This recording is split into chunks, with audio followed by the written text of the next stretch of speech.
Good morning champions, welcome to Get Zone. Myself Ayendrai, he is Alagasan.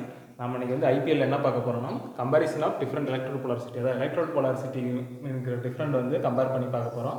அதில் வந்து difference between direct current straight polarity and direct current reverse polarity பற்றி பார்க்கலாம். So electrode போலாரிட்டியில் DC கரண்ட்டை பயன்படுத்தி ரெண்டு polarity மூலமாக நம்ம வந்து வெல்டிங் பண்ண முடியும். ஒன்று வந்து ஸ்ட்ரெயிட் போலாரிட்டி, இன்னொன்று வந்து ரிவர்ஸ் போலாரிட்டி. ஸோ ஸ்ட்ரெயிட் போலாரிட்டின்னு எதாவது சொல்கிறோம்னா ஒர்க் பீஸுக்கு வந்து நம்ம வந்து பாசிட்டிவ் கனெக்ஷனையும் எலக்ட்ரோடுக்கு வந்து நெகட்டிவ் கனெக்ஷனையும் கொடுத்தோமா அதுக்கு பேர் ஸ்ட்ரெயிட் போலாரிட்டி. ஸோ நம்ம ஒர்க் பீஸை ஃபஸ்ட்டு ஞாபகம் வச்சுக்கலாம். ஒர்க் பீஸுக்கு நம்ம எப்போ பாசிட்டிவ் கொடுக்குறோம் அப்படின்னா ஸ்ட்ரெயிட் போலாரிட்டி போது கொடுக்குறோம். அடுத்தது அதே ரிவர்ஸ் போலாரிட்டி அப்படின்னா ஒர்க் பீஸுக்கு நெகட்டிவ், எலக்ட்ரோடுக்கு பாசிட்டிவ், எப்படி ரிவர்ஸ் பண்ணுறோம். ஸோ ஒர்க் பீஸு பாசிட்டிவாக இருந்ததை நெகட்டிவாகவும், எலக்ட்ரோடு நெகட்டிவாக இருந்ததை பாசிட்டிவாகவும் பண்ணுறோம். ஸோ இது மூலமாக என்ன நடக்குது அப்படின்னா அப்சர்வ் பண்ணக்கூடிய ஹீட் வந்து வேரி ஆகுது. நம்ம எங்கே பாசிட்டிவ் கொடுக்குறோமோ அங்கே வந்து ஹீட் வந்து 2/3 ஆஃப் ஹீட்டும், எங்கே நெகட்டிவ் கொடுக்குறோமோ அங்கே வந்து 1/3 ஆஃப் ஹீட்டும் வந்து அப்சர்வ் பண்ணோம் அப்படிங்கிறத தெரிஞ்சுக்கலாம்.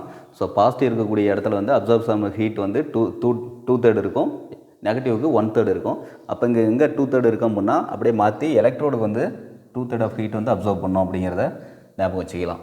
ஸோ அடுத்தது இந்த ஹீட் வேரி ஆகிறதுனால டெப்த் ஆஃப் பெனட்ரேஷன் எப்படி இருக்குன்னா ஸ்ட்ரெயிட் போலாரிட்டியில் தான் டெப்த் ஆஃப் பெனட்ரேஷன் அதிக ஆழத்துக்கு வந்து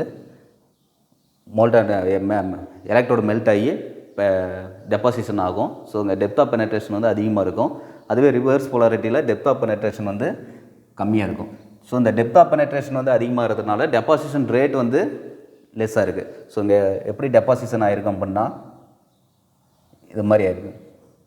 ஸோ இங்கே டெப்த் அதிகமாக இருக்குது, ஆனால் டெபாசிஷன் ரேட் வந்து கம்மியாக இருக்குது. அதுவே அங்கே பெனட்ரேஷன் லெஸ்ஸாக இருக்கிறதுனால ஒயிட் பீட் உருவாகும், அகலமான பீட் உருவாகும். அப்போ வந்து டெபாசிஷன் ரேட் வந்து அதிகமாக இருக்கும். ஸோ இதை வந்து நம்ம ஆப்போசிட்டாக ஞாபகம் வச்சுக்கலாம்.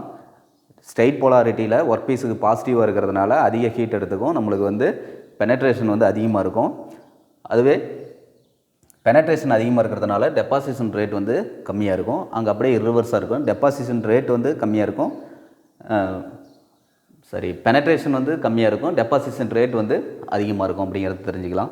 ஸோ அந்த ஸ்ட்ரெயிட் போலாரிட்டி எங்கே யூஸ் பண்ணலாம்னா அதிக திக்னஸ் உடைய மெட்டலை வெல்ட் பண்ணுறதுக்காக பயன்படுத்தலாம். அது மட்டும் இல்லாமல் அதிக மெல்ட்டிங் பாயிண்ட் உடைய மெட்டலை வெல்ட் பண்ணுறதுக்காகவும் பயன்படுத்தலாம். எக்ஸாம்பிள் வந்து அலுமினியம், மெக்னீசியம், காப்பர் இதெல்லாம் வந்து ஸ்ட்ரெயிட் போலாரிட்டி மூலமாக வெல்ட் பண்ண முடியும். அதுவே ரிவர்ஸ் போலாரிட்டி வந்து குறைவான திக்னஸ், லோ மெல்ட்டிங். ஸோ அங்கே அதிக திக்னஸ் உடைய மெட்டலை வெல்ட் பண்ணலாம், அதிக மெல்ட்டிங் பாயிண்ட் உடைய மெட்டலை வெல்ட் பண்ண முடியும். அங்கே வந்து லெஸ் திக்னஸ் உடைய மெட்டல், லோ மெல்ட்டிங் பாயிண்ட் மெட்டலை தான் வெல்ட் பண்ண முடியும் அப்படிங்கிறத தெரிஞ்சுக்கலாம். ஸோ அங்கே வந்து ஃபாஸ்டஸ்ட் ட்ராவல் ஸ்பீடு இருக்கும். ஸோ வேகமாக வந்து வெல்ட் பண்ண முடியும்.